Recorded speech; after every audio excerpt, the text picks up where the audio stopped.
Oi, gente, boa noite. Sou a Nina e eu estou aqui hoje com a Carol e a Laís, que são duas escritoras maravilhosas, os livros delas estão aqui. Vocês podem, se vocês ainda não conhecem o trabalho delas, é muito legal, muito sensível, muito maravilhoso. Sou muito fã das duas. E queria que elas se apresentassem rapidamente, contando um pouco da trajetória delas e comentando um pouco também sobre o livro. Vai lá. Bom, um medinho da microfonia que é me atingir. É, Boa noite, pessoal.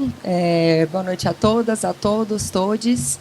É uma alegria muito grande participar deste último encontro do Clique, juntamente com Carol Dini e com a Nina Rocha aqui na mesa.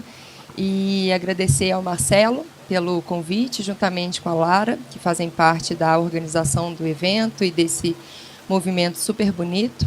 E a toda, né, a galera que ajudou, né, a materializar o Facanágua, Fragmentos de Panela, que é esse livrinho que nasceu em 2022, enquanto formato impresso, mas que já tem um caminho muito anterior a isso, na sua configuração, na sua elaboração, né, na sua disposição, inclusive, criativa. Costumam me chamar de Laís Veloso, mas mais comumente de Lalá. Então, eu me sinto muito confortável dessa forma. Minha formação, né, em letras, e ao longo, né, da graduação eu acabei me dedicando um pouco mais a uma discussão a respeito dos entrelaçamentos entre literatura e comida. E acaba acontecendo no mestrado uma dedicação mais exclusiva à obra do Ítalo Calvino, a partir de um conto específico dele que se chama Sob o Sol Jaguar. E nesse conto ele já trata especialmente a respeito do paladar, e aí desde então, já afinando um pouco mais uma conversa anterior à graduação, que tem a ver com uma formação em gastronomia, e foi um pouco uma junção dessas duas linguagens, né? Desde então, né, do final do mestrado para cá, 2014, mais ou menos, eu também tenho me dedicado a alguns grupos de estudos, né? Então, tem o SAL, na UFMG, o Saliva, que foi um grupo que fundei juntamente com Ambuá, um amigo querido, e também outras participações em outros espaços da cidade, né? Então, no Espaço Comum Luiz Estrela, junto da Cozinha Comum e da Silverval, e desde então outros trabalhos, né, muito mais vinculados à alimentação, junto com outras linguagens artísticas. E tem sido assim, né, uma trajetória que vincula um pouco, né, a experiência com a palavra, a experiência com os elementos sensoriais que estão vinculados plasticamente, materialmente, à perspectiva da alimentação e muitas camadas que existem diante disso, né?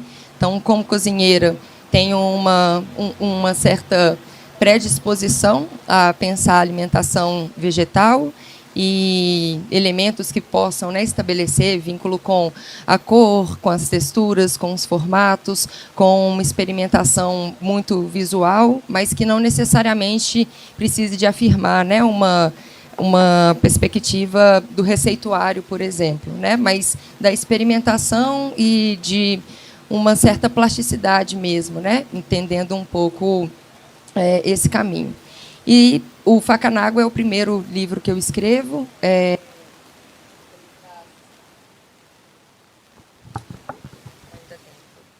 Uma bateria quase acabando. Obrigada. É o primeiro livro que eu escrevo e tem um outro por vir aí, que será o Cio Amolado. E, nesse sentido, vou encontrando alguns meandros, né, para poder comunicar a respeito de comida, muitas vezes por um lugar pouco comum, né? Eu leio o livro também um pouco dessa maneira, trazendo alguns elementos um pouco basais, né, como a memória, alguns ingredientes, alguns elementos, mas outros pontos também que acho que a conversa de hoje vai ser para encadear alguns desses elementos ao longo do papo. E aí, pessoal, boa noite. Uma satisfação estar aqui hoje, nesse dia de primavera. Tá um clima agradável, espero que vocês estejam todo mundo muito bem. Eu sou a Carolina Dini, eu não me formei em gastronomia, eu vim do direito, então de uma escola muito tradicional. Eu sou do interior de Minas Gerais, de Viçosa, e comecei a me interessar muitíssimo pela gastronomia a partir do momento que eu mudei para Belo Horizonte, comecei a ter contato com muitas pessoas que estão nesse meio assim. Encontrei muita gente querida e comecei a fazer feiras, a trabalhar em restaurantes. Apesar de eu não ter formação, eu batia e falava: olá, quero fazer um estágio aqui, por favor, me aceitem.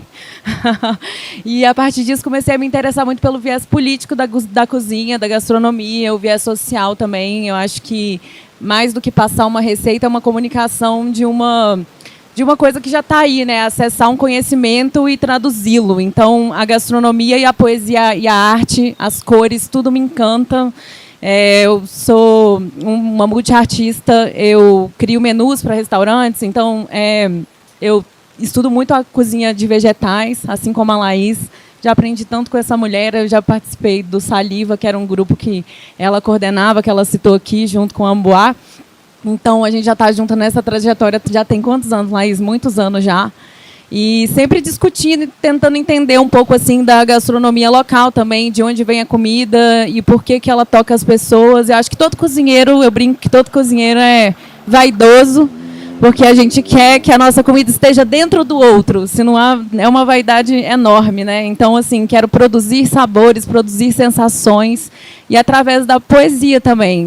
Comecei a escrever poemas muito nova, nunca tive coragem de publicar, então eu tive a grande felicidade. Nina Rocha, vou apresentá-la, viu? Vou tomar essa liberdade. Nina Rocha é uma escritora também maravilhosa, já publicou vários livros, e eu tive a grande felicidade dela fazer a editoração desse meu projeto. Um dia eu imprimi todas as minhas poesias e falei: Nina, será que isso aqui presta para alguma coisa? E aí a Nina falou: que isso, dá para tirar muita coisa, vamos casar e fazer aqui os capítulos, tentar entender como que esses capítulos se conversam. Então, a gente criou um livro que ele chama Com os Dois Pés na Cadeira, né? Esse tema que está muito em voga aí, as cadeiras ultimamente. E aí a gente conseguiu trazer isso para o cotidiano, assim, de colocar...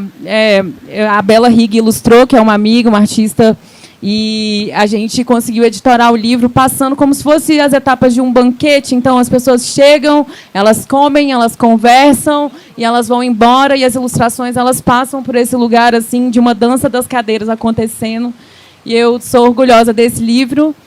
Já tem 2 anos que eu lancei, então foi logo na pós-pandemia. Hoje eu distribuo ele por aí, já tem muita gente que já leu, e é uma alegria enorme assim, ter recebido esse convite da Quente e estar aqui hoje falando para vocês, porque ocupar uma livraria em tempos que tudo é digital, que a gente só fica com a cara nas telas, é assim, simplesmente maravilhoso, encher um espaço como esse aqui hoje com vocês. Então, eu agradeço imensamente a presença de cada um, a presença dos meus amigos, muitas pessoas, muitas carinhas queridas aqui, e também a Livraria Gene Papo. Eu já sou fã desse lugar, então, assim, comprar livro em livrarias é uma forma da gente manter, né, essa roda funcionando, porque não é só sobre o papel, e sim sobre a curadoria, sobre quem está por trás, quem escreveu, porque a gente sabe quanto que é caro imprimir no Brasil.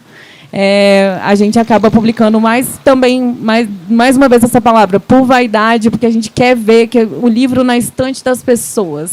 Então, eu acho bonito. Eu tenho outros livros publicados, eu tenho livros digitais também sobre comida, e quem quiser me achar no Instagram é @cebolanamanteiga. Eu compartilho bastante disso por lá, é meio múltiplo, assim, passa por uma criação de conteúdo, mas não só. Então, estou compartilhando meu cotidiano, indicando livros e falando sobre isso o tempo todo.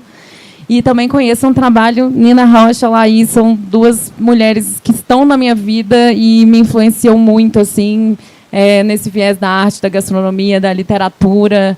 E é um prazer imenso estar aqui com vocês hoje. Muito obrigada. Obrigada pela apresentação, gente. Eu queria que vocês comentassem um pouco, porque eu acho que quando a gastronomia chega, quando a comida chega na literatura, é muito no viés da receita, do modo de fazer, do preparo, ou então muito no lado da crônica. Eu queria que vocês comentassem um pouco sobre como vocês encontram a poesia nos utensílios, nas facas, nas panelas, nas colheres, e até no formato, nas cores, nas texturas, nesses elementos que vocês comentaram, que são tão... É um universo tão rico, mas que é muito, muito duro, muito literal, às vezes, e muito presente no nosso cotidiano. Muitas vezes a gente não enxerga a poesia numa cenoura, sabe? Numa cebola. Então, eu queria que vocês comentassem um pouco numa laranja. Inclusive, foi um dos poemas que eu mais gostei do livro da Laís, que é sobre descascar laranjas, que é um ato tão cotidiano e tão banal, mas pelas mãos das escritoras se torna uma arte tão bonita e sensível. Então, eu queria que vocês comentassem um pouco sobre como encontrar a beleza e a poesia nessa coisa que é tão cotidiana e tão necessária, tão comum de todos nós, né, que é essa relação com a comida. Quem vai primeiro? Deixa eu falar mais um pouquinho, então. Bom, eu acho que a observação do cotidiano, a partir do momento que a gente está ali, né, naquela presença, é um pouco clichê falar isso, mas a partir do momento que a gente se dedica ao fazer culinário, seja ele fazer uma pipoca num dia de cansaço à noite, ou então cozinhar algo muito especial para o aniversário de alguém, fazer um bolo, alguma coisa, isso me traz, assim, um carinho de viver, sabe? É uma coisa, eu acho que cozinhar é um serviço acima de qualquer coisa, a gente não pode esquecer, a gente está nessa sociedade onde a gente tem cada vez menos tempo, todo mundo cada vez mais cansado, e a gente tem CEOs, né, dos aplicativos dizendo que cozinhar é coisa do passado, que isso daí, né, daqui a pouco ninguém mais vai ter fogão em casa. Então, eu sempre penso muito nisso, para não também ficar glamorizando a comida, porque eu acho que é muito precário o sistema que a gente vive, né, a maneira como tudo tem um acesso tão fácil ao alimento. Então, procurar essa beleza é um exercício, né, um exercício que a gente tem que buscar. Ainda que as pessoas não cozinhem tanto em casa, eu tento falar sobre isso. E eu acho que a natureza, por si, ela já é uma forma de arte, né? Que é uma coisa mais linda, o design mais bonito do mundo tem aquela brincadeira, né? Que é de uma banana, assim, você descasca, tá ali, e a gente vive numa sociedade que embala bananas no isopor que não é reciclado, e vem mais um plástico por cima, enfim, tem questões de acesso, de acessibilidade, mas eu vejo amigos comprando coisas assim. Então, assim, eu tento trazer um pouco desse olhar, de tentar entender como que a comida vai acessar as pessoas, e muitas vezes eu acho que é através da arte, sabe? É através da palavra.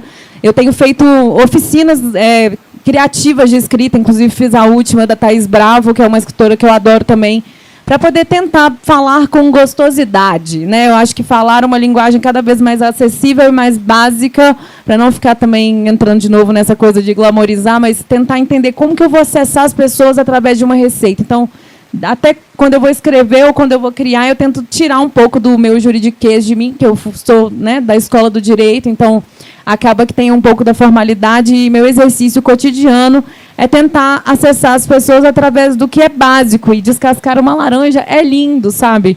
E ter essa memória, essa lembrança, tentar entender de onde isso vem, e é um negócio que é uma arte. Alguém que sabe descascar uma laranja inteira sem cortar e picotar a casca, gente, isso é maravilhoso. Então, eu tento observar mesmo o carinho dos meus amigos, igual tem uma lei aqui que fala sobre café, os amigos que cozinham, a Ana está ali. Então, assim, várias pessoas que são da cozinha, que olham para a comida com carinho e que conseguem entender que aquilo ali foi um produtor que fez, alguém pensou. Então, nesse sistema de commodities, né, que a gente vive num país onde a nossa comida é commodity. E como que nós vamos acessar isso? Como que isso vai se tornar política pública? Como que todo mundo vai ter acesso? Esse é meu interesse. Então, a partir do momento que a gente olha para a cozinha, com esse olhar, assim, tentando esperançar, né, parafraseando aqui o poeta, tentando esperançar como que a gente faz para poder ter acesso a esse alimento e cozinhar coisas que são mais fáceis. Então, eu trabalho também com um pouco de planejamento alimentar, eu trago isso para o cotidiano das pessoas, tento falar sobre isso justamente.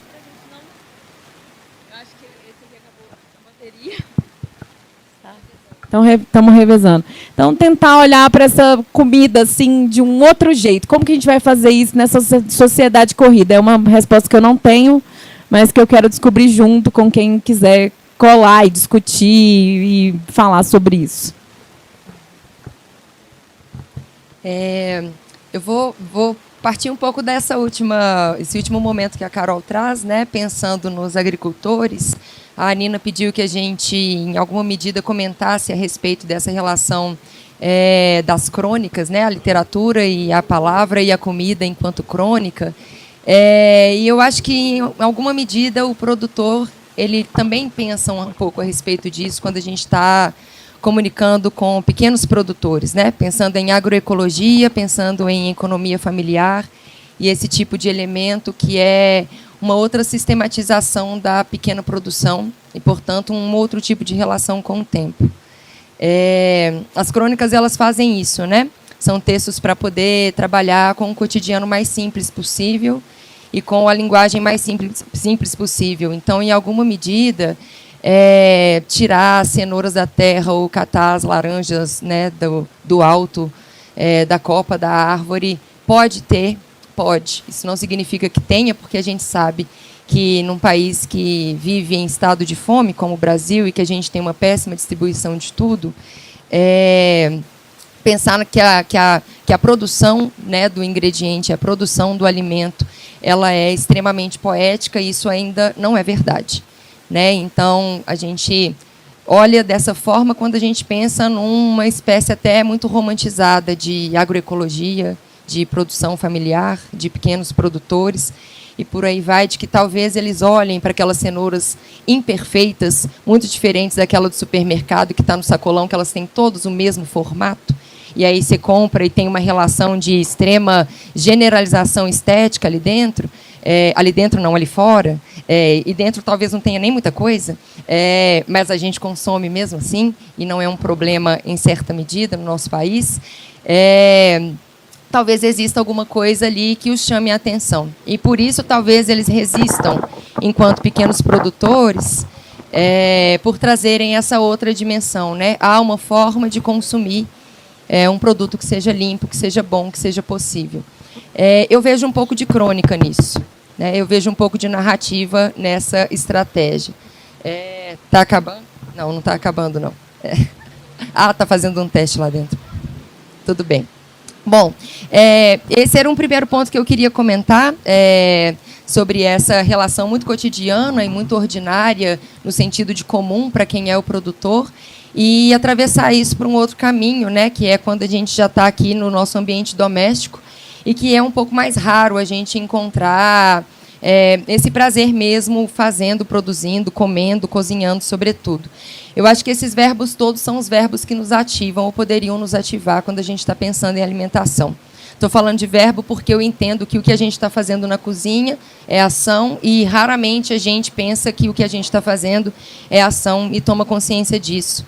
Para a relação com a escrita, em alguma medida, eu entendo que a linguagem é isso, né? A gente tomar um pouco de consciência desses atos pequenos, ordinários, comuns que a gente realiza em casa, e são eles que nos transportam para uma outra experiência com o alimento.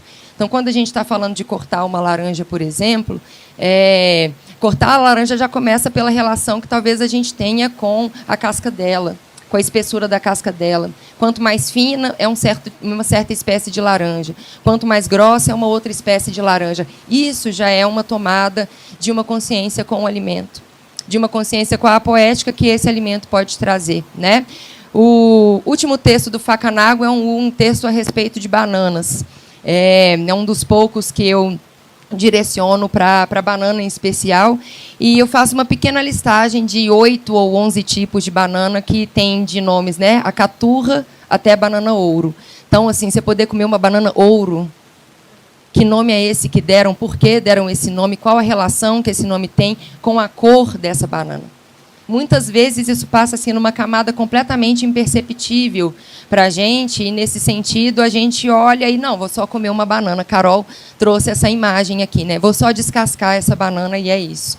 E eu acho que o trânsito para o que é a linguagem, né, da escrita, a linguagem também das artes visuais, qual é o caminho que a gente vai construir para fazer com que o outro perceba que esse ato extremamente lisonjeiro, insuficiente, banal, ele também revela uma possibilidade de intimidade com o alimento. E a escrita ela é um pouco isso, né? Como é que você trava a intimidade com o alimento, com aquilo que é a substância do seu trabalho? Alimento aqui pode ser literal, como também pode não, né? O Drummond vai dizer, né, penetra surdamente no reino das palavras, lá estão os poemas que esperam ser escritos. Eu acho que é essa a perspectiva, né, da alimentação. Quanto mais intimidade você tem com essa palavra alimentação, que aí são os transbordamentos todos dos sentidos que a gente tem, desde a coleta até aquilo que está sendo servido, são elementos interessantes. Nesse poema que Nina citou, do livro, eu gosto bastante porque eu acho que ele tem um dos eixos que me interessam bastante na proposta do Faca n'Água, que está relacionado com... a comida é com. A preposição, para mim, é essa, né? Com quem se faz, com o que se faz, mas, sobretudo, com quem. E esse poema, né, Receita para Chupar Laranja, vou ler para vocês, que eu acho que talvez mais interessante que eu morrer de falar é a gente ouvir o que o texto traz. Diz assim: Receita para chupar laranja. Levar os próprios banquinhos, pratos e facas. Sentar em roda. Se tivesse um tanto de laranja aqui, a gente já estaria executando esse poema. Ele é um poema performático, ele foi construído na estrutura de performance. Né? Então, vamos imaginar que estamos todos com nossas laranjas e nossos banquinhos aqui agora, que estarei muito feliz na imaginação de cada um de vocês, espero. Bom, pratos e facas, sentar em roda, sacos, pegar laranjas, colocar um prato sobre as coxas com as laranjas, pegar uma faca, descascar as laranjas, fazer colares com as cascas, usar pulseiras das cascas, dependurar as cascas sobre as pernas, conversar, contornar os favos, sentir as fibras entre os dentes, chupar os dentes, cuspir as sementes, fazer rumores, incomodar-se, cuspir, chupar as laranjas. Mastigar o bucho de cada laranja, engolir, pegar o fio dental, tirar 10 centímetros de fio dental, enrolar as pontas em cada dedo indicador, esticar a corda, passar entre cada dente, arcada superior, arcada inferior, conversar sobre os favos e os favores que se fazem, conversar sobre as cascas e as buchas que não se comem, lembrar, com força, com quem se descascaram as laranjas. Eu acho que é um pouco essa ideia, né? O Borges já me disse uma vez que é um dos textos que ele mais gosta do livro, né? E esse poema também foi escrito, pensado em Carolina Dini. A gente nunca conversou sobre ele, afinal de contas, nunca descascamos laranjas e cozinhamos 2, 3 vezes, talvez juntas, né? Mas tem a ver com quem se faz as coisas, né? O tempo todo é essa a relação. Seja lá os transbordamentos dessa imagem com quem, mas tem a ver sempre com quais são as lógicas que você quer estabelecer quando você está comendo, quando você está cozinhando e quando você está pensando em quem plantou as laranjas, sobretudo, né? Então, esse caminho aí, que é um caminho muito narrativo, por isso crônica, eu acho que ele se estabelece com quem, né? Então, obrigada, Nina. Por essa eu não esperava. Estou até boquiaberta aqui. Depois eu quero saber mais detalhes, Laís. Que coisa mais linda. Ai, meu Deus. Laís, já que você entrou um pouco nessa parte da relação, eu acho que tanto a cozinha quanto a escrita podem ser atividades muito solitárias, né? É um momento ali que você está produzindo e não é um momento que a gente costuma compartilhar tanto.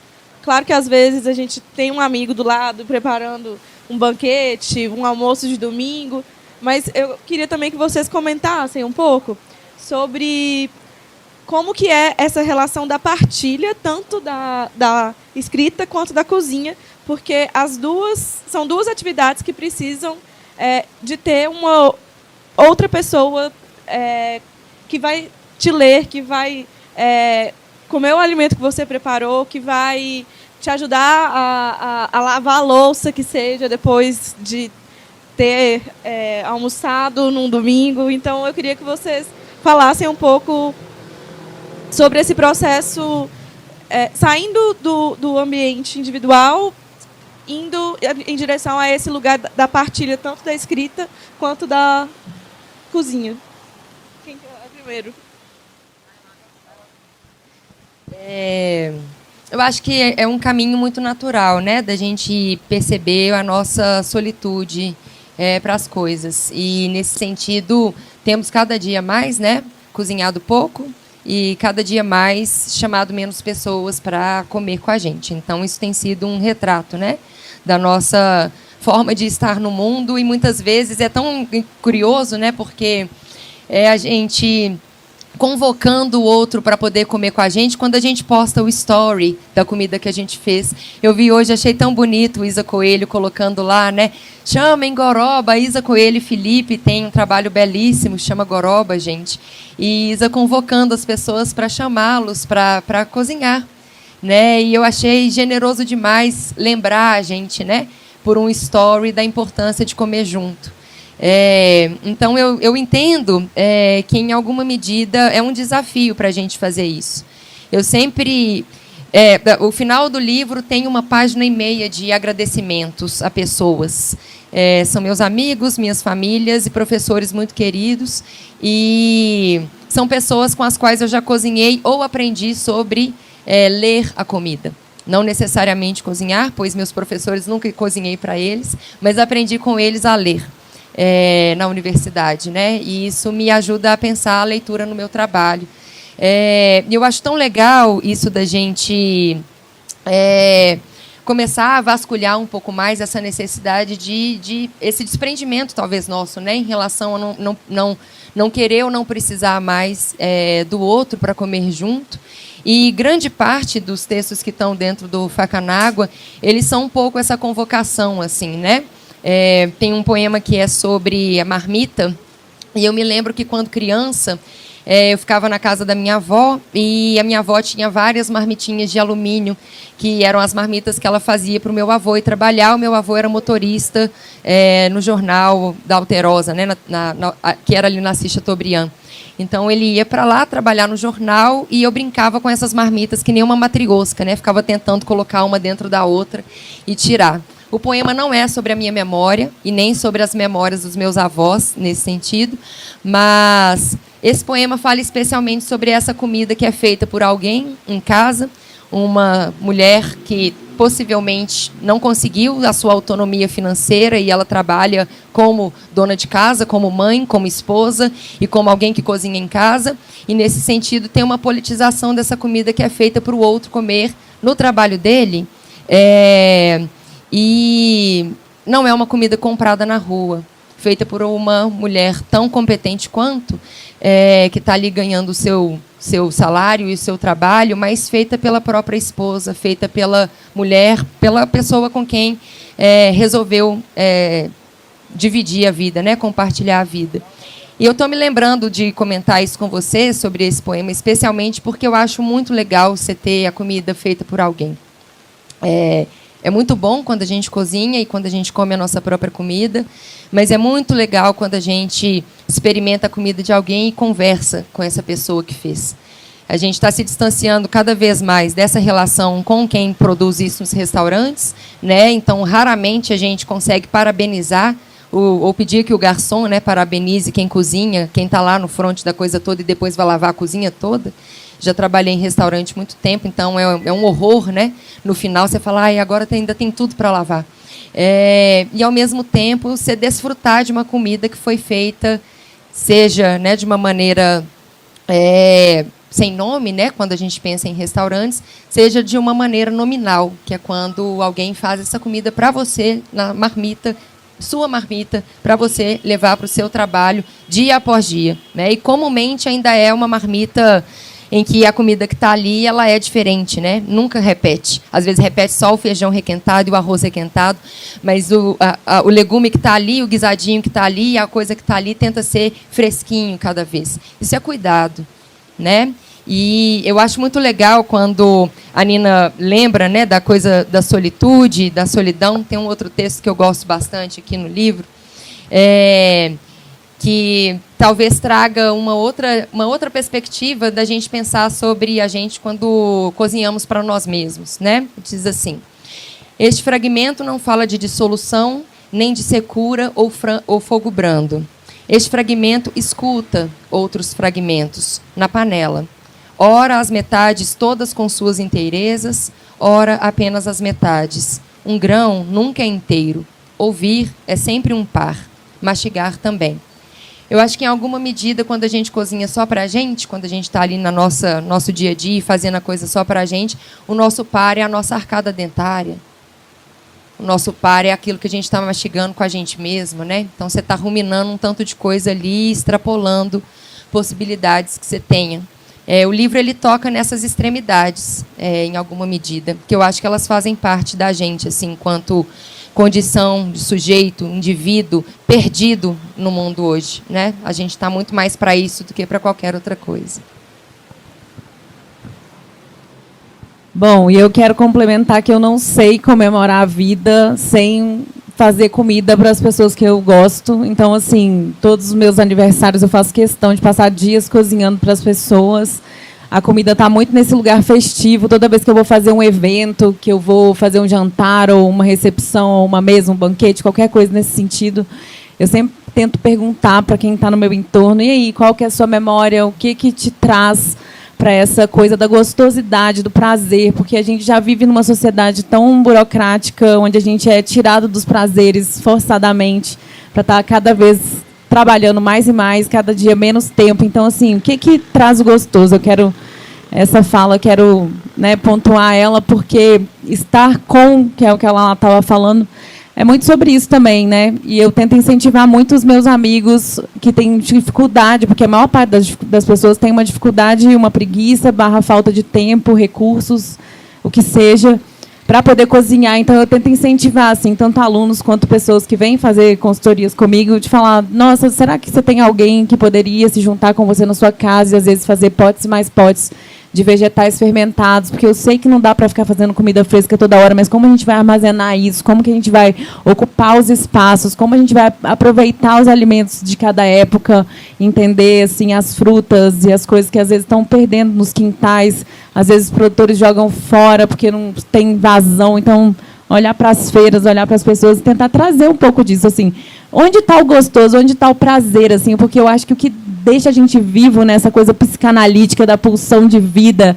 Estou vendo ali a minha amiga que fez a orelha do meu livro, que é a Kelly, que é uma psicanalista. Eu sempre tenho esse papo com ela, né, sobre questões que passam pelo oral, né? O que leva a gente a ter essa coisa, esse negócio glutão de comer e de se satisfazer, de se refastelar e de ter, às vezes, um date com alguém e cozinhar enquanto está ali bebendo uma garrafa de vinho gostosa. O que conecta a gente com esse tesão de cozinhar? Porque é um tesão, né? Vamos falar a verdade. Eu acho que a cozinha, eu acho que se for para a gente trazer um pouco para essa sociedade da dopamina, é onde eu tento pegar as pessoas. Eu vou confessar. Eu tento pegar as pessoas pelo prazer, tentar trazer para elas coisas imagéticas maravilhosas, seja pela internet, ainda que a gente seja comendo o story do outro, mas que eu consiga produzir uma vontade, um desejo para essas pessoas poderem trazer isso para o cotidiano, sabe? Então, pode ser uma receita muito simples, pode ser um chucrute, que você precisa, sei lá, de repolho e sal e as mãos para poder tocar aquele alimento. Como eu estou muito na internet, né, essa asepsia, eu acho que afasta a gente da cozinha. As pessoas, às vezes, me xingam na internet, tomam hates, apesar de estar ali falando de coisas belas. As pessoas falam, meu Deus, mas bota a mão na comida? Sim, gente, a gente sempre botou. A gente tem que pensar que a comida é um reino ali invisível também, que a gente está manipulando uma comida viva. Aquilo ali está cheio de bactérias de diversas fontes. Aquilo ali é a nossa colocação no mundo, sabe? É uma coisa cósmica. Pode parecer meio descolado da realidade, mas é isso. O que a gente está cultivando? Então, se vocês tiverem acesso e a possibilidade de cozinhar, que seja cozinhando com pessoas, entendendo principalmente, agora a Carol, não só a Carol poeta, mas a escritora, mas a Carol, né, cozinheira, assim, quais são as técnicas culinárias que vocês poderiam trazer para o cotidiano para cozinhar mais e comer essa comida com os olhos, nem sempre é bonito, mas que seja sempre gostoso, ainda que requentado, que a gente possa dar uma outra cara e trazer para essas marmitas do dia a dia. Às vezes, uma coisa muito simples, eu falo muito assim, com a Nina até, sei lá, uma mostarda que você fermentou, comprou um grãozinho de mostarda, botou lá um açúcar, açúcar, cobriu com água, botou um vinagre, aquilo já está ali, é um elemento de finalização que às vezes vai dar um gosto. Para o mexido mineiro, que é do arroz que você fez há 2 dias atrás e misturou com o feijão que está congelado, mas tem aquele toque, aquela coisa, aquela sutileza, porque eu acho que a vida e o prazer de viver ele tem que estar nessas pequenas gostosuras do dia a dia. Então, eu acho que cozinhar passa muito pelo igual a Lala falou, porque não tem jeito da gente ser sozinho o tempo inteiro. Então, eu sei que é uma tarefa doméstica, né? A gente tem muita gente falando sobre isso, mas eu não quero só ficar puxando para esse lado de problematizar o alimento, que eu estou mais interessada hoje em falar do gosto, do prazer. Você quer fazer a pergunta agora ou no final? Boa noite, boa noite. Primeiro que eu estou achando um barato o assunto. Minha pergunta é a seguinte: como que vocês comentariam a relação entre o tesão culinário e a tecnologia no mundo atual? Eu sou de uma geração, eu cozinho até hoje, cozinho para minha filha, eu faço biscoito de polvilho. Sem amor, para mim, não tem culinária. Eu sou radical nisso. Então, qual a relação? Eu acho que foram colocadas diversas questões que envolvem o tempo do trabalho, o tempo da cozinha, né? Qual a relação que vocês fariam entre esse tesão culinário e as tecnologias, né? É isso aí.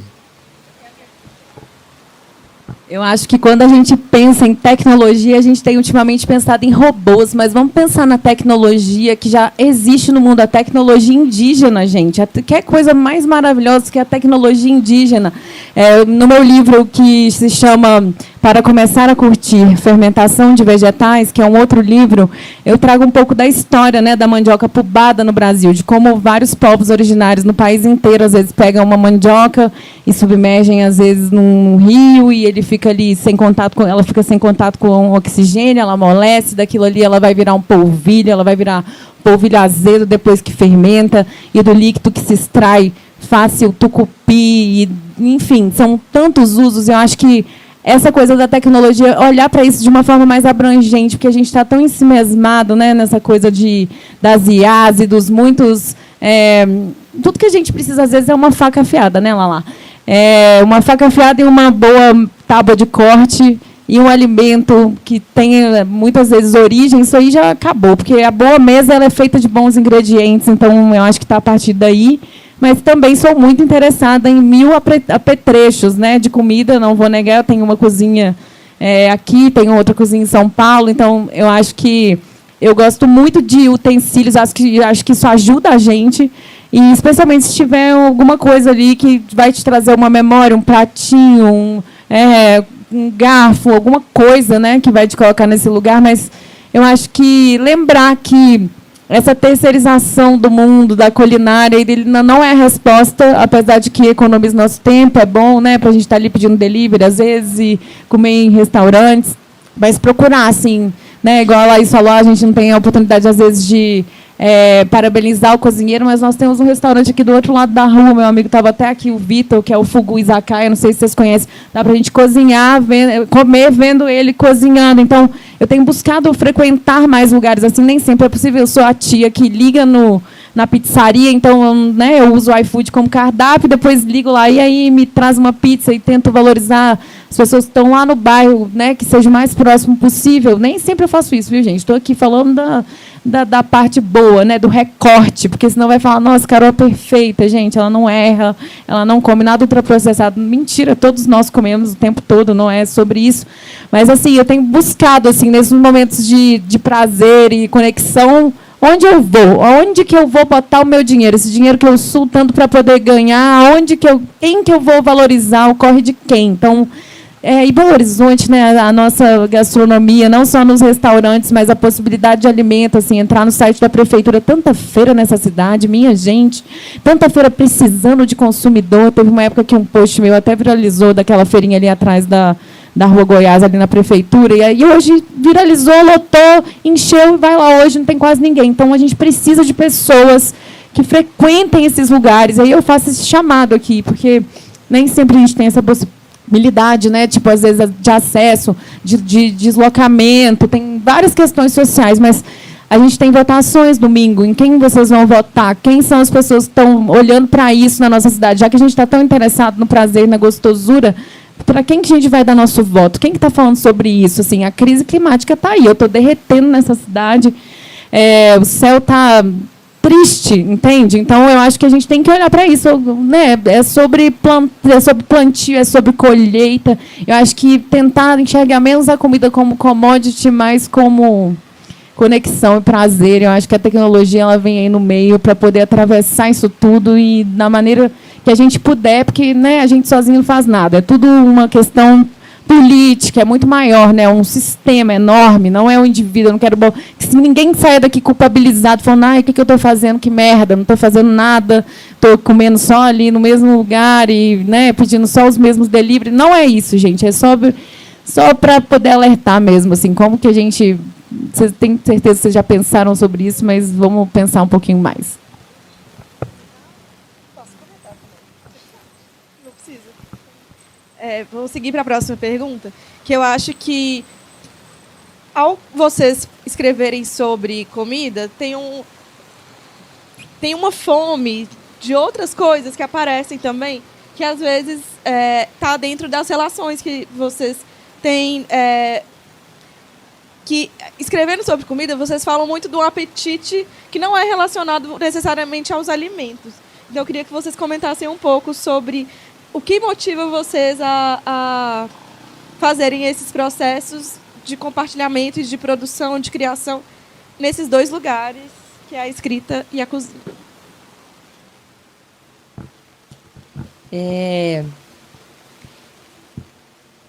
Eu acho que tem um pouco a ver com a pergunta, né, que eu não sei onde ele foi parar, mas que ele foi lá para dentro, mas que ele trouxe, né, que tem a ver com apetite e tesão, né, e nesse sentido é um caminho muito afim de ser entendido, assim. Acho que a nossa maior tecnologia é nosso sistema digestivo, né, que diz aí para a gente que a gente está com fome e que quando a gente está cheio a gente precisa de cagar.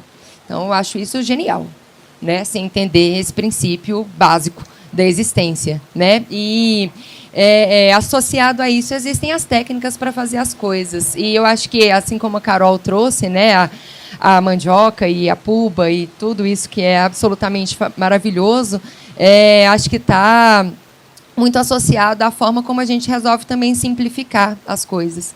E aí o trabalho belíssimo, né, de lidar com o alimento, o tempo, a sazonalidade, a fermentação, é uma forma de dizer que as coisas estão frescas por estarem com essa tecnologia sendo usada, né? E isso é dizer, em alguma medida, para a gente que o apetite só aumenta. Você colocou uma coisa para ser feita agora e você vai consumir daqui 3 meses, daqui 1 ano, daqui um vinho que sabe Deus de qual safra foi, quando ele foi engarrafado. Você vai beber naquele dia por escolha ou porque ele apareceu na mesa da festa que você está. E você vai encher a cara mesmo assim, né? Então, é essa alegria de saber que as motivações, elas são motivações que estão o tempo inteiro relacionadas com o tempo.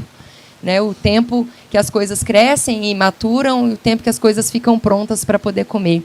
Se a gente sai dessa escala tão longa que eu coloquei aqui e pensa na escala rapidinha de fritar um ovo, fritar uma batatinha, descascar uma banana, você está lidando com a mesma tecnologia da sua mão e isso está te dizendo o tempo inteiro quanto é legal também, né? Você comer coisas simples e te apresentar em alguma medida o apetite para aquilo, né? O apetite para olhar para aquilo que você está afim de comer, de consumir. E eu acho que aí talvez entre a parte mais interessante. Muitas vezes não é só o modo de preparar, mas muitas vezes é a fome que você está, que eu acho que é um outro ponto maravilhoso, né? A fome que você está nem sempre é a fome de banana, mas é a fome de alguma coisa porque você está com fome, você está ali precisando de consumir alguma coisa. E muitas vezes você vai comer aquela banana com a melhor boca possível, sabe? E é uma banana. E eu acho isso muito legal, né, de se pensar enquanto inversão, né? Você pode demorar um tempão para preparar o almoço e você pode pensar um tempão para organizar, né, o que você vai produzir ali para a fermentação e você pode reduzir isso tudo a uma experiência um pouco mais instantânea, né? Abrir a latinha da cerveja que você vai tomar e falar, uau, era tudo que eu precisava hoje, quarta-feira, quinta-feira, 8 da noite, falar, nossa, melhor barulho. Vocês lembram, né, no momento em que o Lula vence o William Bonner, era água. E todo mundo sabe a alegria que foi aquele som, né? E imaginamos o que tenha sido que ele bebeu, aquele gole perfeito lá.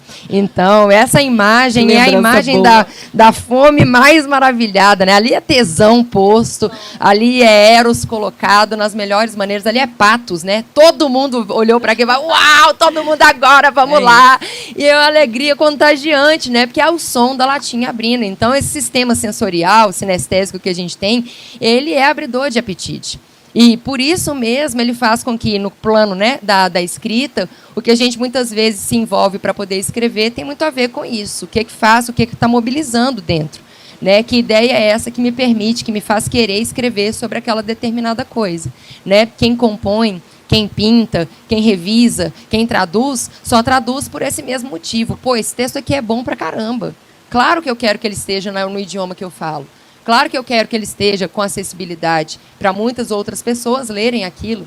Compor uma música, o mesmo sistema, né? Você está pensando em uma coisa que está ali te movendo por dentro e como que você coloca aquilo ali de uma maneira que também te singulariza. E isso demonstra, né, estilo, categorias que você escolheu para a coisa, elementos, né, que você abandona e que você coloca dentro do próprio trabalho. E eu acho que esses são os apetites que movem, né, os artistas, os apetites que movem os cozinheiros. Por que escolher X cardápio e não Y? Por que colocar dessa forma na hora de apresentar o prato e não daquela outra?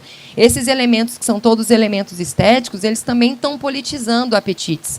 Porque dessa forma, no meu story, eu acredito que vai chamar muito mais a atenção da galera do que a daquele outro. E isso, né, Carol faz com uma maestria gigantesca, que é fazer a gente querer entrar na tela, né, das coisas que ela está lá colocando, e a gente fica lá imiscuído daquilo que é saboroso só de olhar. Né? Então, da mesma forma que é o som da latinha do William Bonner, acho que são essas outras coisas todas que nos ocupam também pela dimensão visual. Né? E produzir o desejo também, né, Lala? Eu acho que essa produção do desejo... Eu acho que flertar melhor do que beijar na boca, às vezes. Porque o flerte, aquela coisa de produzir ali, aquela coisa que você vai alcançar. Então, é a mesma coisa de fazer um prato, né? Perguntar para alguém o que você quer comer. Você quer uma coisa mais sensual do que isso? Eu desconheço. Então, eu acho que essa produção da fome, do gosto, do que você vai desejar comer no final de semana. Por que você vai fazer aquele estrogonofe e não a lasanha? Por que a gente está desejando comer tanto pistache ultimamente? O que isso tem a ver com uma onda, né, que está acontecendo no mundo inteiro? Como fugir disso? Por que a gente está desejando o que a gente deseja? Isso também é tudo manipulado, sabe? Todas as coisas que a gente está vendo, consumindo na internet. Então, eu tento muito fugir disso e tentar trazer assim, as coisas que estão mais no meu entorno. Não que eu não deseje, né, comer um pistache. Essa semana mesmo tomei um sorvete de pistache, ganhei um sorvete, estava lá comendo litro de sorvete de pistache. Eu estou dizendo assim, por que todo mundo só fala de pistache, sabe? Por que a gente não está falando do milho, né, de alguma outra coisa nesse sentido, que é mais Brasil, né? Por que a gente está sempre olhando para fora e de onde vem esse lugar do comensal? A gente como comensal, a gente como cozinheiro e...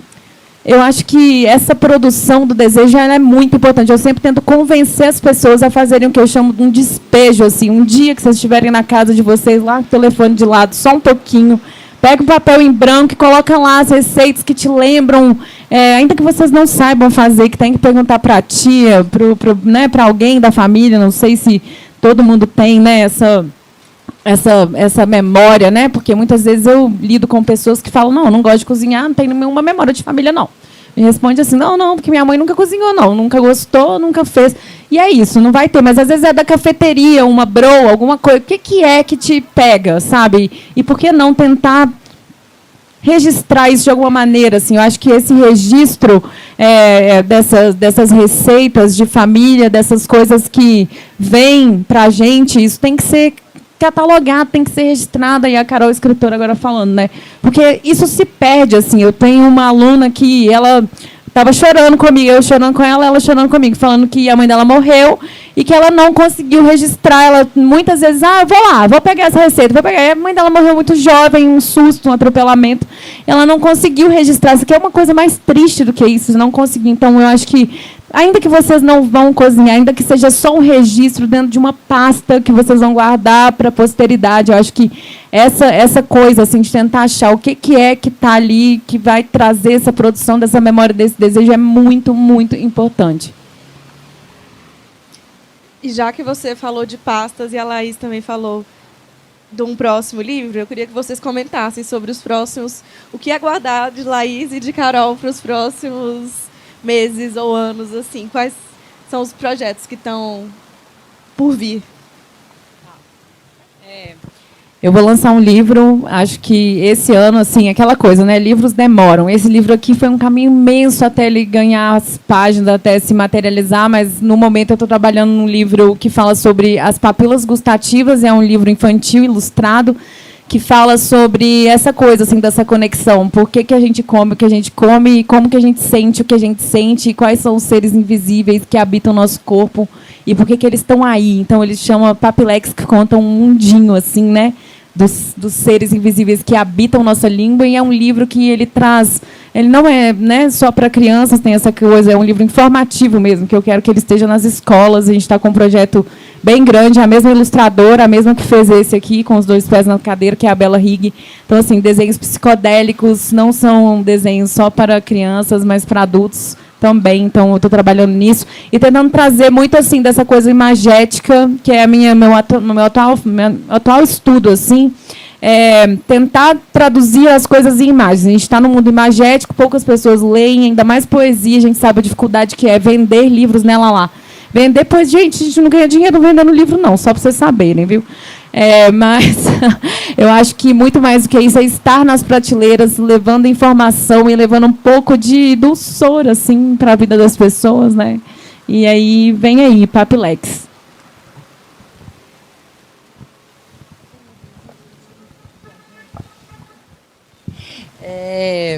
Tem o Cio Amolado, essa próxima Cio Amolado, essa próxima tentativa de materialização de livro. Não sei que nome eu ainda dou para ele, porque ainda está num processo longo de construção dessas imagens todas lá, e é um livro que traz espécies fêmeas e falar sobre a alimentação, a transpiração, a evacuação, rejeição, a fome, os abortos, as rejeições, os tesões e também um pouco, né, das seduções que se encontram nessas espécies. Então, eu saio um pouco do que o Faca n'Água traz, que está muito no caminho das relações humanas, e começo a traçar isso nas relações entre animais e entre vegetais. Então, é um livro que está conversando um pouco mais com uma outra forma, né, da gente perceber aspectos da ética, talvez, e da política, e que como que isso está atravessado nas outras espécies, né? Nas outras comunidades, nas outras culturas, nas outras sociedades, e que de alguma forma isso também conversa, né, com modos que talvez a gente gostaria de estar vivendo e não conseguimos, ou não estamos ainda conseguindo, né? Então, é um livro que vai tocar um pouco nos cachorros, nas cadelas, na verdade, desculpa, nas cadelas, nas galinhas, nas paineiras, né, nas goiabeiras. Então, trazendo um pouco desses elementos que a gente consegue, né, ver um pouco e julgar um pouco alguns comportamentos, mas eles têm uma outra perspectiva de ver e de estar no mundo. Então, em nenhuma medida é um trabalho, né, que eu fico ali tentando bancar a cientista social, nem nada disso, mas é uma experiência de construir imagem mesmo a partir disso, deslocando um pouco a nossa forma também muito personificada de olhar, né, os bichos e as plantas e consumi-los, e consumi-los da forma como a gente consome também. Então, é um distanciamento da gente, ao mesmo tempo que uma problematização para a gente. Tá? Não sei ainda nem quando virá, mas espero que venha.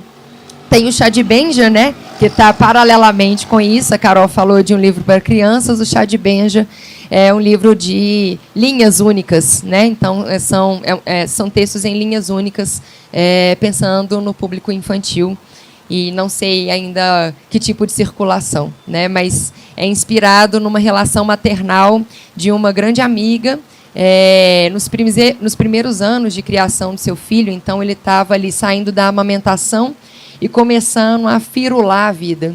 E aí, a imagem, né, principal desse título vem com o fato de Benja, essa criança, gostar muito de tomar banho e ficar usando canequinhas para poder tomar banho. E esse jogo de caneca, ele ficava simulando muito a imagem, né, da gente esfriando o chá. Eu não sei se vocês se lembram, né, quando criancinha, assim, a mãe vindo esfriar o chá da gente, ficava lá de um para o outro por horas. E você, eu só quero tomar isso, pelo amor de Deus. E aí nunca chegava. Então, essa grande mobilização de ansiedade, né? E aí os traumas todos postos em seguida.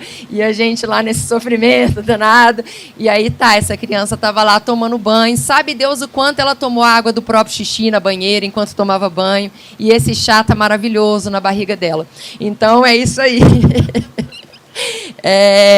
Um livro em linhas únicas, né, para conversar um pouco com os pequenos. E eu queria convidar vocês a lerem um trecho, um poema do livro de vocês, e depois abrir para a pergunta das pessoas.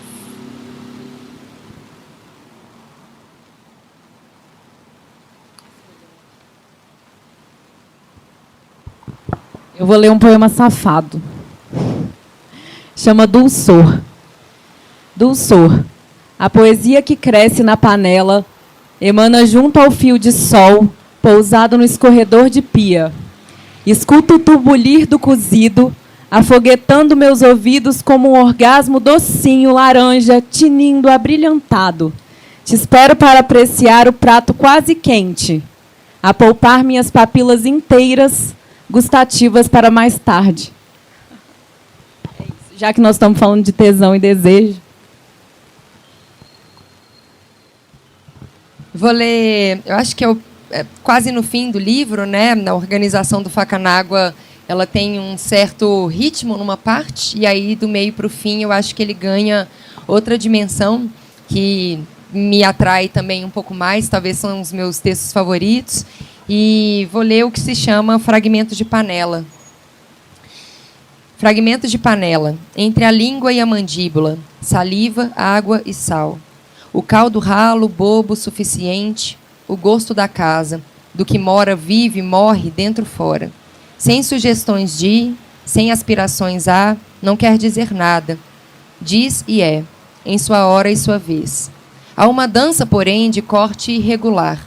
A batata, a cenoura, a cebola, destemperar de olhos fechados. Salgar a confiança na língua, tirar a sobra, a morte vista no resto, o excesso. Dizer da fome calada, da colher e da boca, abertas, à espera, comer o impossível, o incomum. A pedra na mastigação, esmagar receituários com a força dos dentes, cortar a água, cortar o grão de sal, a comida amolada, decantar o corte, e ser Facanágua.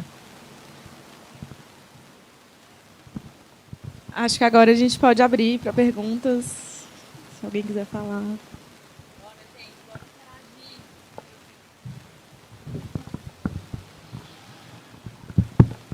Boa noite a todos, meu nome é Pietra.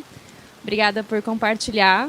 Foi muito interessante entender o outro lado, porque a gente está muito mais disso que você estava falando mesmo, o trabalho que enfim, tá no nosso cotidiano, e a questão de pouco tempo de degustar, pouco tempo de poder aproveitar as coisas, enfim.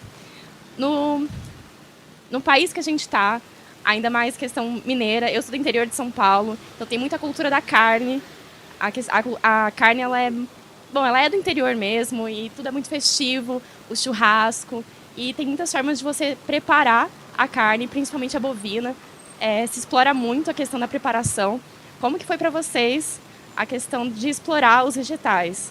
Falo isso porque eu parti de comer muita carne para comer muito vegetal, coisa que eu não comia muito antes.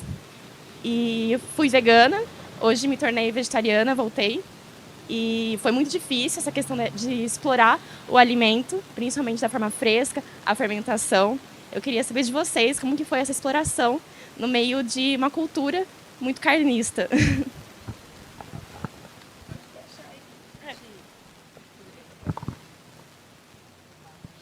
Bom, essa questão, ela passa pelo lugar do desejo, de novo, né? Eu também já fui vegana e por uma questão de, assim, tive uma compulsão alimentar que eu comecei a sonhar que eu estava comendo queijo. Eu sou mineira e eu tive que aceitar isso, tive que lidar com o meu público, porque são muitas pessoas que me acompanham na internet, então acabou que eu fui super julgada, aquela coisa toda, assim, mas eu tive que aceitar, porque era um lugar de desejo, que o desejo da gente faz curva, e se eu não aceitasse isso, isso ia, né, para um outro lugar que talvez fosse perigoso. Então, eu tive que aceitar, mas a questão de me interessar pelos vegetais é muito pela curiosidade de sabor, porque eu acho que a nossa sociedade ela está muito conectada assim com essa coisa da carne como uma coisa que passa pela virilidade, né, masculina, tanto que, né, quando se vai falar de um homem viril, ele está lá comendo um hambúrguer, o hambúrguer está com aquele ponto da carne sangrando. Então, quando a gente vai ler livros que falam sobre essa questão, né, do feminismo, a política sexual da carne, tem vários títulos que eu posso indicar depois.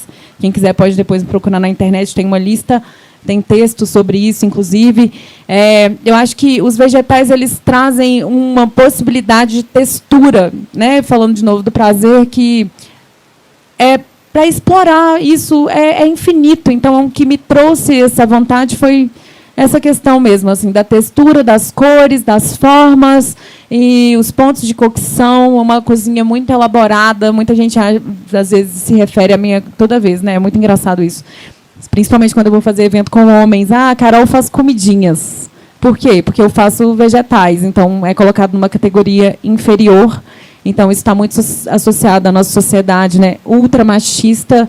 E como comer carne é um status social. Porque muitas vezes as pessoas não têm acesso. Quando ela vai ter acesso, aquilo ali é o luxo. Eu não vou julgar isso.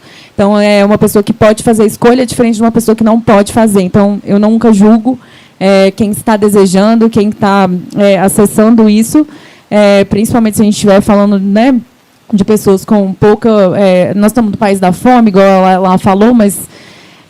então, assim, fazendo um recorte, acho que tentando entender mesmo assim, como que os vegetais eles são muito diversos, é infinito. Todas as técnicas que a gente aplica a uma carne, a gente pode aplicar a um vegetal. Por que a gente não vai cortar uma berinjela gorda ao meio e grelhar ela com a mesma dedicação que a gente faria um corte de picanha? Por que a gente não vai usar um cogumelo gordo inteiro e confitar ele com a mesma, beleza que a gente confitaria patos e maçãs numa receita francesa? Por que eu não vou, às vezes, pegar uma cenoura e extrair fitas e fermentar aquelas fitas maravilhosas e, às vezes, macerar ela e fazer um ceviche de cenoura que vai ficar espetacular e quem comer não vai acreditar que é verdade. Então, assim, tento muito trazer essa coisa para o meu trabalho. Eu fui estudando isso e é infinito. Todo dia que eu estudo, eu tenho outra coisa para aprender, porque a carne, né, tem um limite ali de você conhecer ela. É muito complexo, não estou diminuindo esse estudo, já fiz curso de corte de carne lá atrás, né, quando eu comecei a cozinhar, realmente é complexo, especialmente animais, né, do mar e tal. Mas e os vegetais, sabe? Os vegetais eles são infinitos. Quantas espécies que tem de cada planta e a variedade de nome deles no Brasil, isso me pega muito também, assim, porque às vezes nós estamos falando de um vegetal que aqui em Minas tem um nome, em São Paulo tem outro, no Norte tem outro. Então, assim, é muito infinito, é bonito. Então, tentar olhar para essa beleza, eu acho. Oi, gente, que delícia, né? Tesão, estou em orgasmo. Gente, parabenizar vocês, porque eu acho assim, eu sempre falei que comida é a coisa mais revolucionária que existe, né? E, recentemente, no Luiz Estrela, fazendo um curso lá de teatro com o pessoal, e aí eu consegui entender que a arte e a comida são as coisas mais revolucionárias que existem, né? E, assim, eu fiquei muito provocada com essas questões que vocês trouxeram, e aí vem aquele mundo todo, né? Então, assim, quando fala da memória, putz, a memória alimentar é a última memória a ser perdida, né? Que bacana. Então, esses registros das receitas, isso é muito interessante. Mas, assim, eu tenho uma pergunta como mineira mesmo, porque da minha trajetória acadêmica, essa coisa, eu fiz nutrição, depois eu fiz mestrado, trabalhei nessa coisa da comida, e da comida, não da mesmo, assim, no aspecto mais cultural, com a questão da agroecologia. E, assim, o que identifica hoje o mineiro, dentro da a comida? Porque assim, a gente foi perdendo algumas questões, né? Eu acho que a linguagem pode identificar um povo, mas a comida identifica muito, né? Então, se a gente pega algumas resistências, igual vocês falaram dos indígenas, assim, então, como que foi a forma de distribuir as aldeias? Por meio da distribuição dos hábitos alimentares. Então, o que identifica hoje o mineiro como comida? Bom, eu vou falar um pouquinho, vou passar para lá. Eu acho que se a gente pensar que a gente vai pensar na comida mineira, e eu tive essa questão muito colocada para mim, porque eu já dei aulas que as cozinhas mineiras era o título, porque as cozinhas mineiras são muitas. A gente tem 831 municípios no nosso país, Minas Gerais, um território muito vasto, então é muito complexo falar sobre isso. E se a gente for pensar nos vegetais, na comida de quintal, isso identifica a gente, porque muito mais do que os animais, porque a gente sempre pensa, porco, galinha, né, Minas Gerais.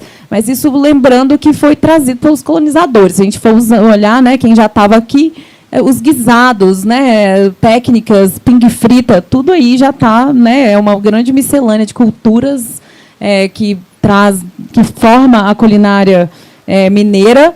E temos autores que ignoram isso, que falam que Minas é um grande território perdido, né, que a gente não tem identidade cultural, e eu acho isso um absurdo, porque são pessoas, não quero citar nomes, mas são pessoas que, às vezes, trazem um apagamento para o registro da nossa cultura, né, mineira. E eu acho que a comida de quintal, né, gente, o que identifica a gente? A couve, a taioba, aquele corte que faz na mão, que pega aquela coisinha mais linda, a faquinha, assim, as cozinheiras cortando. Então, assim, eu acho um absurdo quando vem alguém com esse olhar colonizador, trazendo o nome de cortes chiquérrimos. E aí, às vezes, eu vou fazer uma consultoria num restaurante, igual eu estava lá em Ouro Preto, né, que as pessoas que estão trabalhando são pessoas locais e que elas não sabem o que é brunoise, elas não sabem o que é corte julienne, mas vai pedir para ela cortar couve fininha. Nenhum cozinheiro, chefe chique, às vezes vai fazer do mesmo jeito, elas cortam na mão aquela faquinha, às vezes até quase cega, que meus queridos. Então, assim, isso é arte, isso é cultura mineira. Então, mais do que isso, sabe? Mais do que a identificação através das culturas de produção, né, de animais e tudo mais, eu acho que é a comida de quintal, essa comida do dia a dia, o mexida, nossas, né, essa deliciosidade de grãos e de muitas leguminosas, isso faz nossa cultura. Queria que você falasse também, não lá? Eu acho que, em alguma medida, diria, o que identifica a comida mineira é acolhimento. Eu acho que essa é a nossa culinária, né? É assim que a gente sabe fazer. O Carlos Alberto Doria, que é um escritor teórico, né, que estabelece 1 milhão de pesquisas históricas e antropológicas a respeito da alimentação, ele vai ter um livro sobre a paulistânia, e ele vai dizer que um pouco do que é Minas Gerais, na verdade, é só São Paulo. E aí, né, tem que dar nomes aos bois, porque são os bois que estão aí fazendo o que a gente chama de Brasil, né? São os bois. E é muito, né, maluco, né, tudo que ele traz em diversas perspectivas, e muito interessante também por outro viés. A gente tem que saber dosar, né? Da mesma forma que a gente tem que saber dosar elementos que são técnicos, elementos que são fundamentais para uma cozinheira ela saber como cortar e saber como identificar aquilo que ela está fazendo, os pontos, as temperaturas, as texturas que ela quer chegar, a gente tem que saber dosar, né, em relação ao que é o ambiente onde se está. Então, não faz sentido, dependendo de qual é o público, você trazer certas coisas. Isso a gente entende que se chama adequação, né, didática, pedagogia, né, vários elementos para isso. Então, a gente adequa as coisas. E o Carlos Alberto ele generaliza ao invés de adequar. E eu acho que, nesse sentido, o livro ele faz um corte um pouco... A tese dele faz um corte um pouco difícil para nós mineiros, né? Então, né, algumas vezes a gente pode até comparar uma coisa alemães e italianos, como a comida alemã um pouquinho chegada na comida italiana, umas coisas assim. E isso a gente entende de uma maneira muito geral, porque somos nômades, né? E eu acho que essa é uma natureza do ser humano. A gente sempre vai ser nômade, a gente sempre vai migrar. Mas, pensando em Minas Gerais, eu acho que a palavra nossa é acolhimento, né? A gente sabe como fazer, a gente sabe como fazer o outro se sentir em casa, né? Então, se é o quintal, se é um apartamento, se é aqui na livraria, que seja na livraria da melhor forma possível, falando sobre coisas que nos tragam uma sensação de que está tudo bem, né, de que está possível, de que eu estou acompanhando, que eu estou degustando junto com o que está sendo dito. Eu acho que é um pouco esse o nosso caminho, né? Mais alguma pergunta? Fone. É isso, então? Ninguém mais?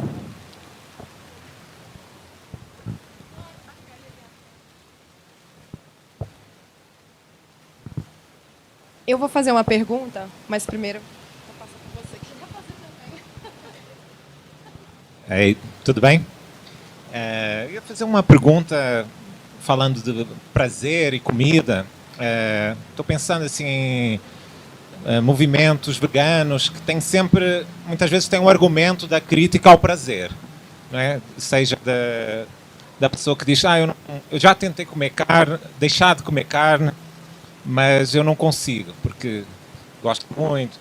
Ou então, crítica, por exemplo, a produto de época, legume de época, que a pessoa prefere comprar um legume, fruta, totalmente fora de época, atrapalhando um pouco o escoamento, aumentando o desperdício, com o argumento do prazer. Se isso é uma questão para vocês, se você é criticado por falar de prazer de uma forma assim muito ampla, ou isso não mexe com você? Você gosta dessa palavra ainda assim?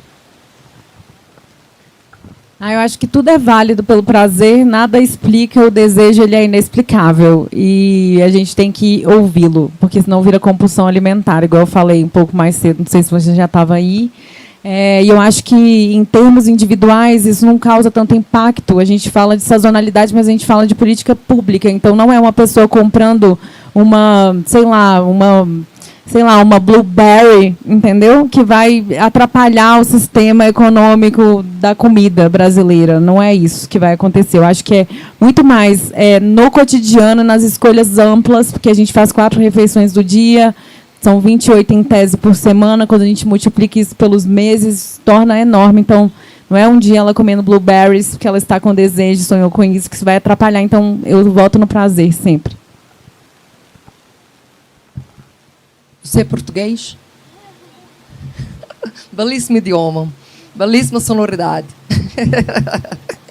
Eu brinco com os meus alunos de vez em quando eu tenho que ler algum texto de algum poeta português, algum escritor, eu sempre tento imitar um pouquinho essa coisa maravilhosa que parece que tem um pêssego, uma azeitona, uma coisa muito linda dentro da boca de todo português, e eu acho isso absolutamente belíssimo.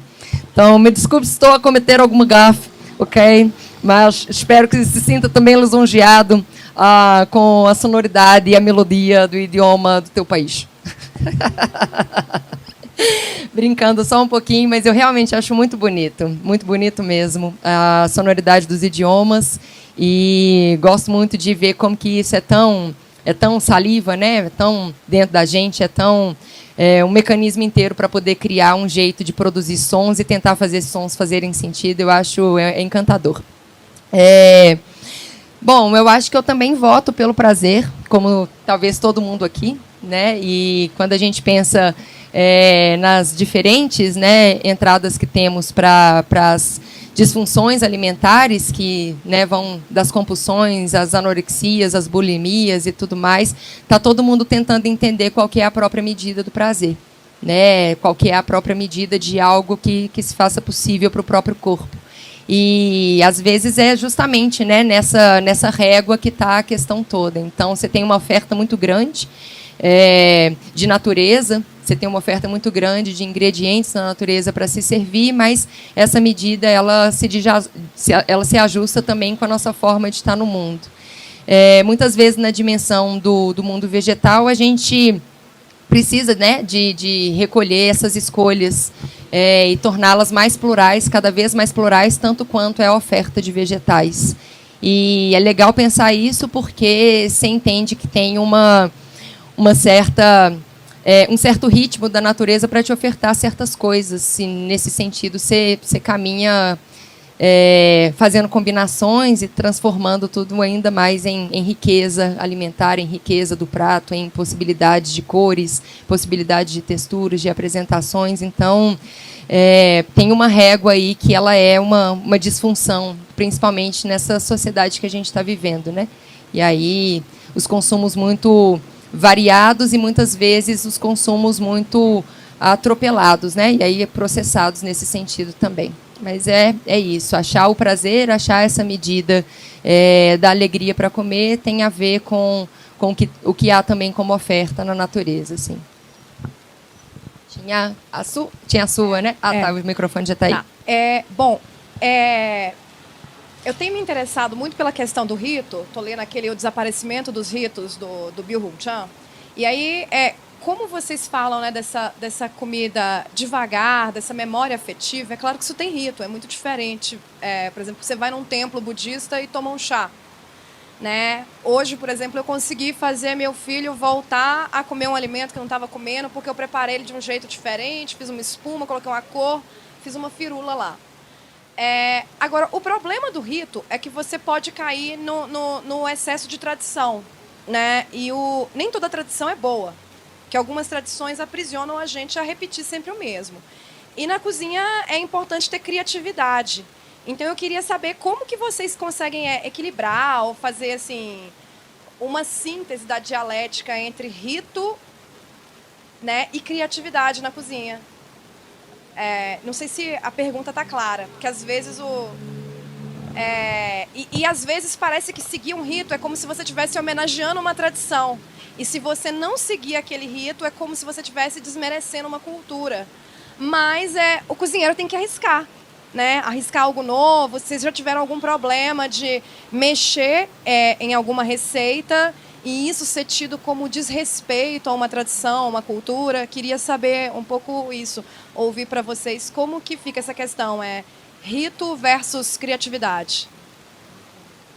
Eu acho que cozinha é repertório. Então, quanto mais a gente cozinha e quanto mais a gente anota e quanto mais faz o que eu chamei aquela hora de despejo, né, de botar no papel o que você sabe fazer e, assim, vamos supor, confitar, né, que foi a técnica que eu pontuei. A gente vê muito o tomatinho confitado, mas dá para confitar tudo, do alho, a couve-flor, a qualquer outro vegetal, carnes, enfim. Eu acho que é entender a partir do que você já faz, assim, para poder facilitar o cotidiano, é entender a técnica. Então, escolher técnicas e ir esmiuçando ela para a criatividade vir no dia a dia e não se apegar a essa coisa do rito o tempo inteiro. Eu acho que uma coisa é a cozinha doméstica, outra coisa é essa cozinha festiva, essa cozinha de evento, essa minha cozinha profissional que passa pela Carol, chefe de cozinha, que é diferente da Carol, cozinheira, que está requentando o arroz de antes de ontem, porque estou correndo respondendo mil e-mails. Então, a gente tem que fazer essa diferença, porque senão fica parecendo que a cozinha está sempre nesse lugar do maravilhoso, né? Do lugar do espetáculo, e não é assim. Eu acho que o cotidiano ele traz a gente para um lugar muito mais burocrático da nutrição, né? A gente está aí preocupado com não só com nutrir o nosso corpo, mas com questões estéticas, porque a gente, nessa sociedade que fala principalmente para as mulheres o tempo inteiro como que a gente deve se portar, o que a gente deve vestir, como a gente deve comer, quantas calorias. Então, assim, tudo tem whey protein, tudo tem novas fórmulas mágicas que vão ajudar a gente a performar melhor e otimizar cada vez mais o nosso tempo. Então, eu acho que tem que tomar cuidado com isso também, a gente tem que prestar atenção nisso para não cair nesse lugar de ficar o tempo inteiro querendo ritualizar as formas. Eu acho que é muito essa cozinha do intuitivo também, sabe? De experimentar e permitir errar. Vai ter dia que seu filho não vai gostar da comida mesmo, nem você vai gostar. Às vezes eu falo, nossa, que meleca, estou de TPM, fui cozinhar com raiva, na força do ódio, entendeu? E essa comida ficou uma grande meleca, não queria comer isso, e é isso que tem para comer. Isso acontece direto. Então, assim, acho que encontrar esse equilíbrio e entendendo aos pouquinhos, assim, sabe? Anotar. Aproveita que a gente estou falando com a Kelly, eu já sei quem ela é uma escritora, então aproveita que você é escritora também. E mete bronca no papel e vai anotando tudo que você sabe fazer. Eu falo com os meus alunos para pegar um A3, gente. A3 é meu melhor amigo. Compra um chamex daquele de A3 grandão, bota na mesa um dia e faz uns quadrantes, tipo assim, porque na hora do dia a dia a gente não consegue lembrar de tudo que a gente consegue fazer. A luz caiu aqui. Então, assim, lanches da manhã, o que, que a gente sabe fazer? E vai ter dia que vai ser o pão de sal ali com a manteiga maravilhoso, mas também vai ter dia que eu posso, no final de semana, fazer um cuscuz, aprender, cozinhar vegetais, né, no vapor, usar a cuscuzeira, que seria para o cuscuz, mas botar ali um inhame inteiro, uma batatinha, comer aquilo com molho tahine, com um negócio diferente. Então, assim, às vezes a técnica vapor vai mudar tudo, mas você pode botar tudo no vapor, quiabos inteiros no vapor com um pouquinho de sal, delícia cremosa. Então eu acho que é isso, encontrar esse equilíbrio. E sim, já tive muitas críticas, especialmente na época que eu comecei a falar um pouco mais sobre essa coisa da textura dos vegetais. Então, o que é um churrasco, né? As pessoas pensam, churrasco é carne. Só que churrasco é técnica. Churrasco é técnica, dá para fazer o churrasco de tudo. Então, os assados todos. Então, essa coisa de nominar, né? Eu acho que a gente tem que tomar cuidado para também não achar que a língua é nossa, porque a língua ela serve a um propósito, que é a comunicação. Então, a partir do momento que eu falo, eu não gosto, particularmente, steak de couve-flor, para mim não comunica, para mim é outro lugar. Mas isso aí a gente entra numa discussão muito profunda, né? Que daria para ficar mais 2 horas falando sobre nominação de comida, mas sim. Já sofri muitas críticas pela questão assim de chamar cremes e oleaginosas e tentar buscar uma textura de alguma coisa que é uma memória que, para mim, que não como carne, isso vai me lembrar, não sei o que lá. Então, eu acho que ali, naquela coisa do individual, do doméstico, tudo é permitido e não tem que preocupar tanto. A gente tem que preocupar mais assim, estar perto da comida, muito mais do que respeitar uma forma e uma receita. Eu adoro que as pessoas reinventem as minhas receitas, é muito louco, assim, porque eu vejo que, às vezes, as pessoas vão fazer minhas oficinas e elas vêm com outras ideias em cima do que eu falei, porque é um conhecimento ancestral, milenar, está aí para todo mundo, fui eu que inventei. Nenhum cozinheiro inventa nada, na verdade. Eu acho que a gente pega o que já está no mundo e tentar fazer uma conexão entre as duas coisas ajuda bastante.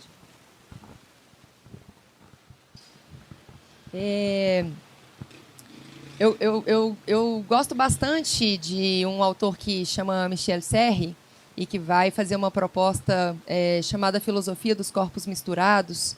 Tem um livro dele que se chama Os 5 Sentidos. E, nesse livro, ele fala bastante a respeito de rito e constrói bastante uma dimensão interessante disso que você traz, do ponto de vista dialético, porque ele entende que... E isso não é ele, né? Ele trazendo uma diversidade de outras referências literárias, mas ele vai dizer bastante a respeito desse fogo como aquilo que estabelece a nossa relação com a criação. Rito é um pouco restabelecer essa conexão, né?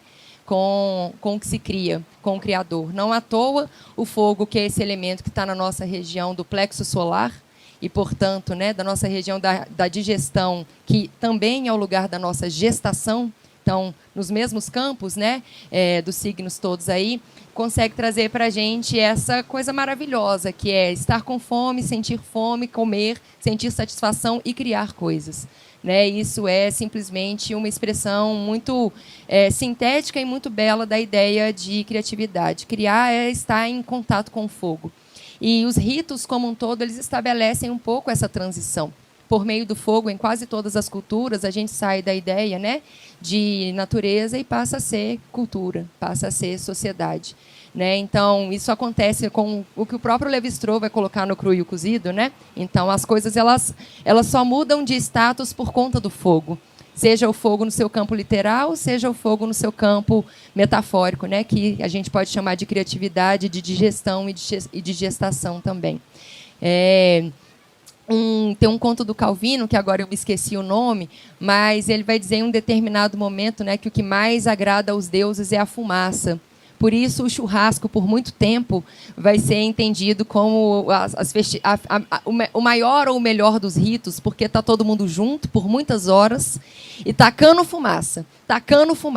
E Deus está lá feliz, seja lá de qual lugar está esse Deus. Aí ele está lá feliz, pô, a galera está se divertindo. Uma delícia na laje, com uma piscininha, e eu sei lá, fazendo um bronze. E seja o que estiver lá naquela churrasqueira, está ali trazendo agrado a todos. Nesse momento eu acho maravilhoso, porque nós somos deuses quando isso está acontecendo. Né? Então é perfeito. Enfim, não vou trazer mais referência literária, não, mas eu ia falar um pouquinho lá na Odisseia, que é muito legal essa cena das vacas, mas a gente não precisa disso para cá, não. Adoro essa relação, né, de que a gente pode diminuir o ponto de certas nomenclaturas e se atrelar ao ponto de técnicas. É isso que a Carol estava falando aqui, né? E muitas vezes o estabelecimento da relação é essa. O rito ele se faz com, de novo, né, essa preposição aí atravessando grande parte das minhas falas. E eu acho que é isso que é a proposta da ideia de rito com a criatividade, né? É koinonia, né? Que é comungar de novo. Então, você comunga, seja pelo chá que você fez de manhã, porque lá, em determinada cultura, tem que ser um chá verde, tem que ser um chá de canela, tem que ser um chá de hibisco, tem que ser um chá de cardamomo, tem que ser um chá preto ou um chá chamado café, né? Então, com açúcar ou sem açúcar. Então, você estabelece ali a ordem do seu rito, da maneira como você quer nomear o negócio, né? Eu acho isso incrível porque permite a gente sentir liberdade.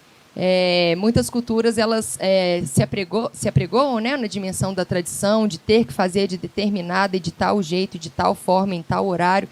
E muitas vezes as pessoas que fazem parte dessas culturas elas se sentem extremamente livres nessa execução.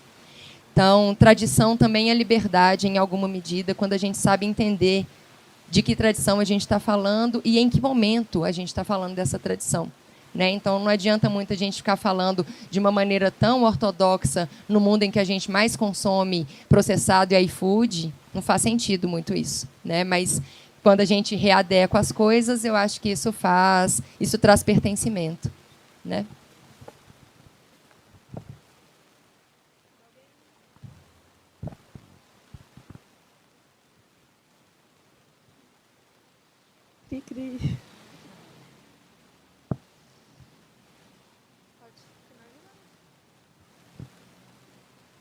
Ninguém mesmo, última chance. Gente, eu queria agradecer todo mundo que está aqui. Foi uma conversa, e principalmente a Carol e a Laís, foi uma conversa muito inspiradora. Tenho certeza que todo mundo vai sair daqui querendo cozinhar e escrever mais e compartilhar essas coisas bonitas com o mundo. E também agradecer a Quente pela produção do Clique, que é um evento muito legal. Acompanhe a programação. E vai ter agora a fase de encerramento, mas também tem as edições antigas lá no site deles.